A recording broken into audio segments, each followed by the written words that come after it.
어제 터널을 열어 지난 것은 그렇게나 많을 줄은 몰랐지만 조금은 예상을 했었다.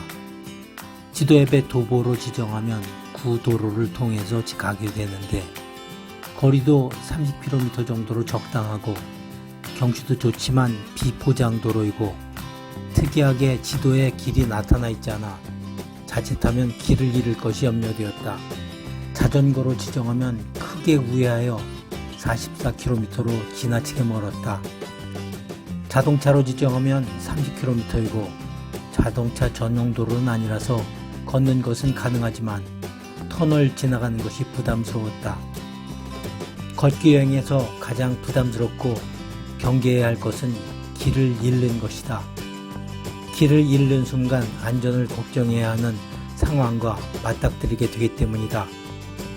나는 고심 끝에 최선 아닌 차선을 택한다는 마음으로 지도 앱에 자동차로 지정하여 안내하는 길을 걸었는데 결과적으로는 적절한 시간 안에 이상 없이 도착했으니 잘한 선택이었다.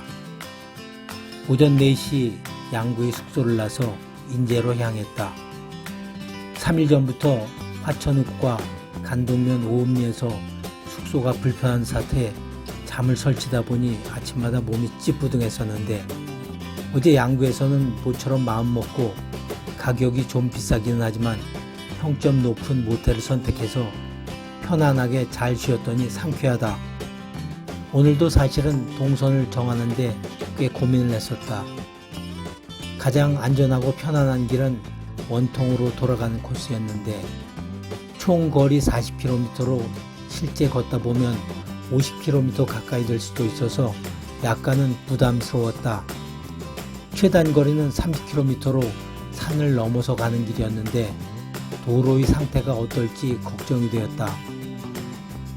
숙소 인근에서 점심 식사를 하면서 식당 주인에게 물어보니 자동차도 다녀 충분히 걸어서 갈 만한 길이라고 했다. 나는 식당 주인의 조언대로 산을 넘어서 가는 코스를 택하기로 했다. 출발하고 1시간가량 걸으니 국토 정중앙면 한가운데를 통과하고 8호로 흘러드는 청리천 옆을 지난다. 하천변에는 가로등이 설치되어 환하게 비추고 있었다.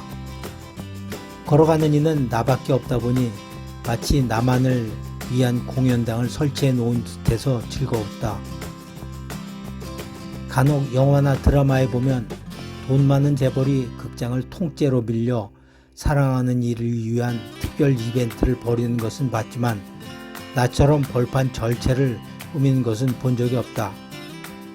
국토 정중앙면은 원래 남면으로 불렸으나 2002년 인공위성 측정 결과 도촌리가 한반도 사극 지점에서 정중앙 지점으로 확인되어 이름이 바뀐 것이다. 2007년에는 도촌리에 국토 정중앙 천문대도 설치되었다고 한다. 청리천을 지나니 꽤 가파른 고개가 나오고 군부대도 나타났다. 지나가는 나를 향해 갑자기 방송 소리가 울려 퍼졌다. 군사지역 밖으로 이동해 주시기 바랍니다.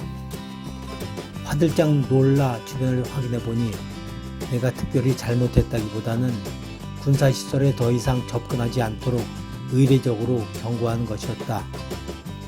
전방이 가깝다 보니 다른 지역과는 다른 점이 적지 않다. 도로명도 38선로였다. 전시에 적이 탱크를 저지하는 장애물을 설치해 놓은 곳도 보인다. 갑자기 산길로 접어든다 싶더니 계속되었다.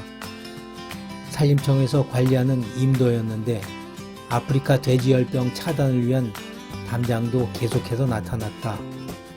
어제 TV에서는 차단용 담장에 구멍이 나는 등 제대로 관리되지 않고 있다는 뉴스도 있었는데 오늘 내가 보기에는 잘 관리되고 있었다. 정신없이 산을 오르고 있는데 갑자기 지도 앱이 먹통이 돼버렸다. 제대로 작동하지 않다 보니 내가 무심코 재가동을 눌렀기 때문이었다. 오지나 산악 지역에서는 인터넷 접속이 끊기는 경우가 빈번한데 이럴 때는 지도 앱을 껐다 다시 켜는 것보다는 그대로 두는 편이 낫다. 그대로 두면 버벅거리기는 하지만 아쉬운 대로 활용할 수가 있는데 일단 끄고 나면 다시 활성화되는 것은 전파가 어느 정도 터지는 곳에 다다르지 않는 한 어렵기 때문이다. 지도 앱이 먹통이니 느낌으로 갈 수밖에 없다. 한참 올라가다가 갑자기 두 갈래 길이 나타나서 고민이 되었는데 나는 더 큰 길로 보이는 좌측 길을 택해 올라갔다. 또 가다 보니 이번에는 새롭게 조성하고 있는 임도가 나타났다. 우측으로 올라가는 길도 있었지만 느낌상 새 길을 따라가는 것이 맞을 것 같아 새 길을 택했다. 30여 분을 걸었는데 갑자기 전방에 길이 없어졌다. 새 길은 공사 중이었던 것이었다. 결국 돌아서 갈 수밖에 없는데 지도 앱이 먹통이 난감했다. 하지만 나는 이대로 산에서 고민만 할 수는 없으니 첫 번째 갈래길 중 우측길이나 두 번째 갈래길 중 우측길 또는 왔던 길로 되돌아가는 방법 등 세 가지 중 하나를 선택해야만 한다. 나는 뒤로 돌아 걸어가는 중에 통신 상태가 잠시라도 개선되기를 기도하는 마음으로 원했다. 제발 지도 앱이 살아나게 하소서. 그렇게 10여 분쯤을 걸었을 때 내 기도가 통했는지 인터넷 상태가 기적처럼 나아졌다. 그리고 지도 앱을 다시 켤 수가 있었다. 확인해 보니 두 번째 갈래길 중 우측길이 올바른 선택이었다. 겨우 제대로 된 길로 들어서긴 했는데 이번에는 가파른 길이 이어졌다. 온몸이 땀으로 흠뻑 젖을 정도로 어렵게 정상에 도착했는데 나중에 확인해 보니 높이가 무려 해발 900m나 되었다.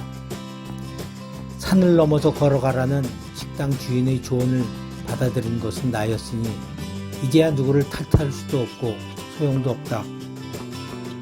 이어서 비포장의 지루한 내리막길이 15km나 가까이 계속되었다. 내리막길이 끝나니 인제읍내에 들어서고 드디어 인제군청에 도착하여 인증샷을 촬영했다. 이어서 인제터미널에 도착하니 오후 12시 40분이었다. 다음 행선지인 철원을 걷기 위해 춘천을 거쳐 화천에 도착했다. 식사 후 숙소에 입실하니 오후 5시였다.